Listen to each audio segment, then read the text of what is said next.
Case ختم ہو گیا ہے، فرائیڈے کو پروسیڈنگز ختم ہو گئیں، پھر جو یہ جواب آیا ہے سی ایم اے نمبر 497 جس میں یہ میں نے ابھی بات کوٹ کر رہا تھا کہ جو نیا جواب آیا ہے اور جی آئی ٹی کی پورے جو چارجز ہیں پرائم منسٹر صاحب پہ اس کا جواب دیا گیا ہے، تو کیا یہ ابھی ایڈمٹ ہو سکتا تھا کہ تھاٹ ٹو لیٹ؟ دیکھیں جی، جب ایک کیس کی ججمنٹ محفوظ کر لی جائے، سپریم کورٹ آف پاکستان نے کہا تھا کہ اب ہم اس کو سن لیا ہے ہم نے اور اب ہم ججمنٹ ریزرو کر رہے ہیں، تو اس کے بعد کوئی ڈاکیومنٹ، کوئی رپلائی، کوئی اسٹیٹمنٹ وہ نہیں فائل کیا جا سکتا۔ بہت ہی غیر معمولی ہے کہ کوئی کاؤنسل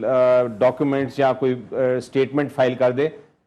جب تک کہ سپریم کورٹ کئی بار کہہ دیتے ہیں، آرڈر میں لکھ دیتے ہیں کہ ہم ریزرو تو کر رہے ہیں، اگر کسی پارٹی کو مزید کوئی ڈاکیومنٹس دینے ہیں تو وہ 3-4 دن میں دے دیں، لیکن چونکہ اس کیس میں بالکل ایسے نہیں کیا، بلکہ الٹا سپریم کورٹ میں کوشش کی گئی کہ کوئی چیزیں داخل کی جائیں، تو سپریم کورٹ نے کہا کہ نہیں اب ہم نے سن لیا ہے۔